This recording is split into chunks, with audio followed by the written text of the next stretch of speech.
All throughout Thailand, if you spend enough time in any one place, you're bound to get invited to a Muay Thai match. And if you get the chance, take it. It's a pretty wild experience. Muay Thai is classified as a combat sport within martial arts, and it's often referred to as the most brutal of all art forms. Comprised of foot, shin, knee, elbow, fist, and even head strikes, Muay Thai is a standing art, which often ends in a knockout. Clinching and locking together is also seen, but it's generally broken up by a referee.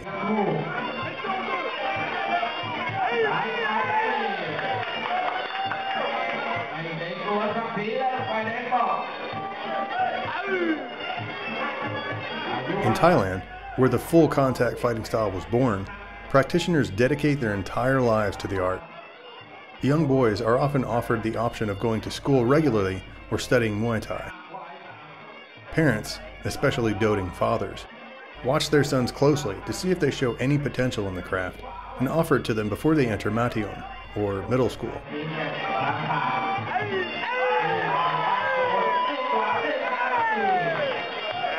The opening ceremony for each fight is an elaborate dance and a show of respect not only to the other fighter, but also to their ancestors and instructors.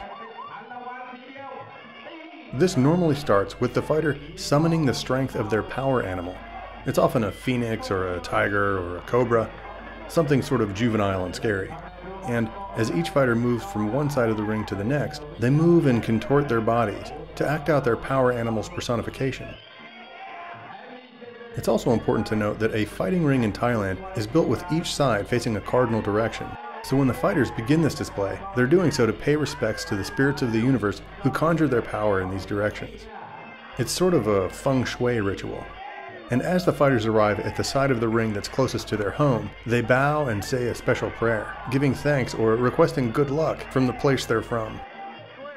This would also be the place where their ancestors were likely from, and likely where they died. And so they're also asking for the power of their ancestors to flow through them and to help protect them as they fight.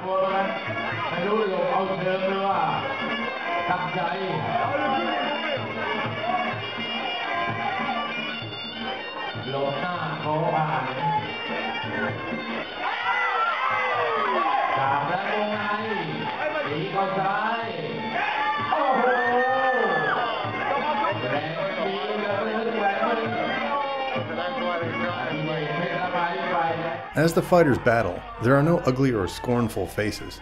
There are no antagonistic or taunting gestures. During the match, the combatants are ruthless and determined. You can see it from their faces to their focused, lightning-fast moves. It's as if the crowd nor anything else is distracting them. But the moment that the bell rings, the fighters return to their normal demeanor, smiling at the crowd or the other fighter, many times congratulating them. There's no disrespect shown in the ring. And each fighter knows that it's all about the fight.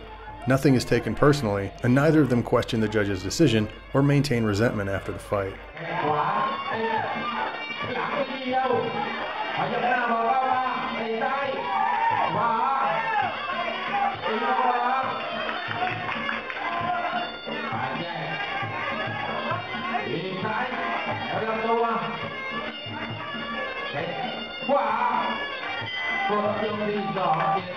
The word Muay means boxing. Muay Thai, therefore, means Thai boxing or Thai fighting. So it's only necessary to call the sport Muay Thai outside of Thailand. This is because they don't really box in the Western sense of the word. And why would they when they have this kind of fighting?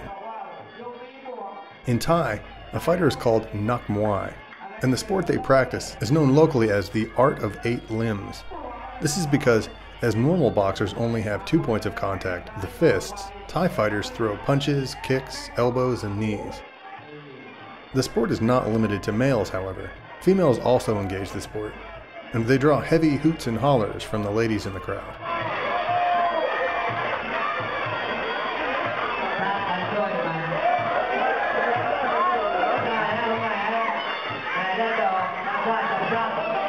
It's got an interesting history in the region. As early as the 1500s, fighters didn't use any form of gloves or protective gear.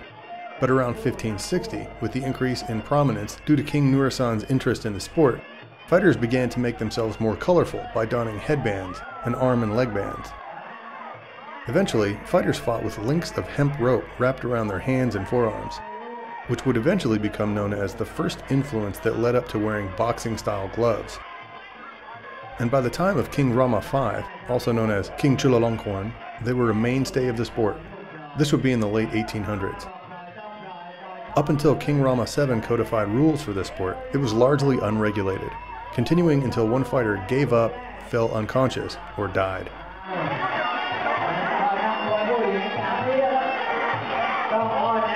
The first official boxing ring was built in Suwon Kularp, Thailand in 1921, and in one fell swoop threw the sport into international acclaim. Foreign boxers from all over the world trained month after month in hopes of fighting native Thai boxers to gain status in the international fighting world. And Thai boxers were quick to respond, welcoming both the spectacle and the money that it brought in. It's been a hugely popular sport ever since. Even today, there are very few people around the world who've not heard of the sport and know even just a little bit about its mysterious and dangerous history. And speaking of its history, March 17th is known as Boxers' Day throughout Thailand, and the legend behind it is as interesting as the art itself. The Ayutthaya Kingdom fell in 1767 when the Burmese took the Siam capital city. Many prisoners were taken back to Rangoon. Among them was a small contingent of Thai fighters. 7 years later, King Mongra of the Burmese kingdom organized a 7-day event to pay respects to the Thai and Burmese religion of Buddhism. The Thai fighters were asked to choose their best boxer to fight in front of the king. The Burmese selected their best fighter, and the match was arranged. As was the Thai custom, Nai Kanom Tom performed his pre-fight ritual, also known as Wai Kru, and then proceeded to beat the Burmese fighter nearly to death. The Burmese referee declared the match invalid, saying that the Thai dance was black magic used to distract the Burmese champion. Outraged, the people demanded a show of Nai Kanom Tom's bravery in order to prove himself the true champion. The king said that the only way to know for sure was for the Thai boxer to bout 9 more Burmese boxers in a row. And it was on March 17th that Nai Kanom Tom bludgeoned every one of them to within inches of their lives. The legend goes on to talk about how the Thai prisoners were released and that all of them left with Burmese wives. It's all a very emasculated and simplistic show of national pride, but the one interesting thing that came out of this was that the city of Kanom, on Thailand's southern Pacific shores, was named in the champion's honor. And whether even a word of that story is true, the sport undoubtedly lives up to a very controversial standard and holds an amazing place in martial arts history.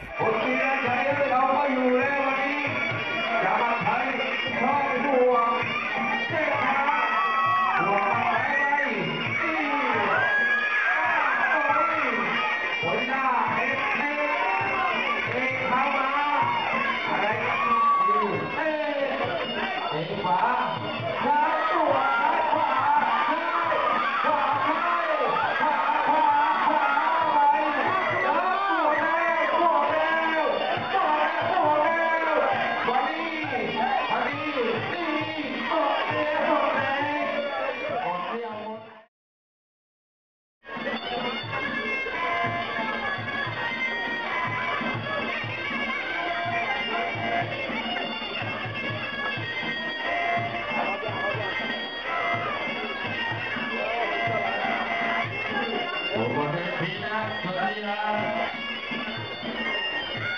Ghiền Mì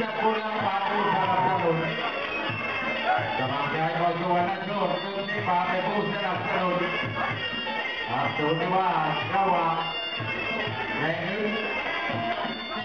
bỏ lỡ